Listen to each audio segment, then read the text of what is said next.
मशहूर लेखक देवदत्त पटनायक, जो कि मिथक और पुराणों पर वैज्ञानिक और आध्यात्मिक तरीकों से लिखते हैं, उन्होंने आज जयपुर लिटरेचर फेस्टिवल में शिरकत की और तीर्थकार इनसाइट इनटू जैनिज्म पर आज अपने विचार रखे हैं। बता दें, पटनायक ने पिछले 25 साल करीब 50 किताबें लिखी और चित्रित भी की है। इन्हीं देवदत्त पटनायक से नवतेज टीवी ने खास बातचीत की। आइए आपको सुनवाते हैं। जयपुर लिटरेचर फेस्टिवल में मौजूद है और हमारे साथ देवदत्त पटनायक जी भी साथ में हैं और उनका परिचय किसी का मोहताज नहीं है। शुरू करते हैं उनसे बातचीत। सर, हिंसा अहिंसा के बारे में आपने एक बात बोली थी और हिंसा और अहिंसा के बारे में कन्फ्यूजन बहुत है। आपने एक चीज़ कही कि जो भी व्यक्ति कंज्यूम कर रहा है वो हिंसा की ओर डेरिवेट हो रहा है, उससे बस सब। देखिए, मनुष्य को भूख लगता है, इसलिए हमें भोग चाहिए। भोग जब करते हैं तो हमेशा बलि चढ़ाते हैं। कोई भी भोग करो तो उसमें बलि चढ़ता है। जैसे पेड़ कटेगा या जानवर मरेगा, या तो पेड़ कटेगा या जानवर मरेगा, लेकिन जीव हत्या होगी और जीवो जीवत से जीवनम। हम हमेशा जीव को खाता है, इससे बच नहीं पाओगे। जब बलि करते हो किसी का तो यानी कि जिसको मारा है उसका कर्म होगा। जब कर्म होता है तो संसार चलता है। तो संसार का जो ऋतु है वो भूख से भोग, भोग से बलि, बलि से कर्म, कर्म से संसार। तो जितना भी आप भोग करते रहोगे, बलि चढ़ाते रहोगे, हिंसा की तरफ जाते रहोगे, तो आप संसार में अटके।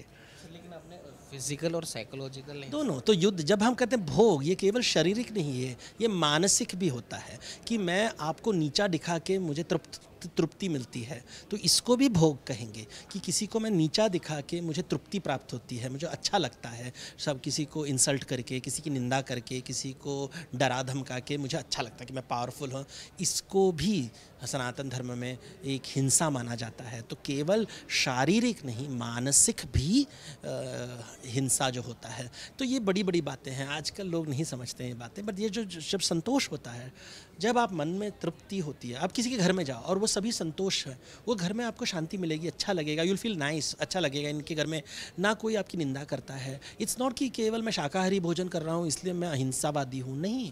लेकिन आप तुम मुझे जलील कर रहे हो, शाकाहारी खा के जलील कर रहे हो, तो फिर वो तो अहिंसावादा होगा ना। तो मानसिक बातें, इसलिए हमारे यहाँ आत्मज्ञान को इम्पोर्टेंस की बोलते ना, आत्मा को ठेस पहचानी, उसने आत्मा को ठेस पहचाना है। That is Indian thought. ये बातें लोग समझते नहीं हैं। सर, एक आखिरी और बहुत छोटा सा सवाल है। आज पूरा देश राममय हो रहा है और राम को लेके राजनीति भी हो रही है, बहुत छोटे से। देखो, राम को समझोगे तो फिर कृष्ण को समझना पड़ेगा। बिना कृष्ण को समझ के राम नहीं समझ पाओगे। कृष्ण को समझना है तो विष्णु समझना पड़ेगा। विष्णु समझने के लिए आपको शिव समझना पड़ेगा। शिव को शक्ति के बिना नहीं समझ पाओगे। तो जब तक शक्ति नहीं समझोगे, यानी कि देवी नहीं समझोगे, यानी कि सिया राम नहीं समझोगे, राम का ज्ञान नहीं, अधूरा रहेगा। तो अधूरा रहोगे पूरी ज़िंदगी। सीता के बिना राम नहीं होगा तो अधूरापन होगा। ठीक है, अगले जन्म में आपको सीता ज़रूर मिलेगी और आपको मोक्ष ज़रूर मिलेगा।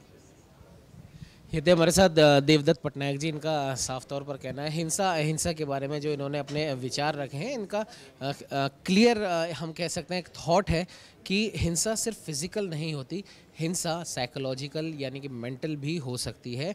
और उसका सीधी सी बात है कि फिजिकल हिंसा की बात करें तो आप क्या ग्रहण कर रहे हैं आहार के रूप में, उस के बदौलत आप फिज़िकल हिंसा की ओर हम कह सकते हैं कि जा सकते हैं। लेकिन साइकोलॉजिकल या फिर मेंटल हिंसा की अगर इन्होंने बात करी, कोई व्यक्ति आपको सहृदय अपने घर बुलाता है और अपने घर में बुलाकर वो आपको किसी भी तरीके से अगर वो आपका अपमान कर रहा है तो वो भी हिंसा की श्रेणी में ही आता है।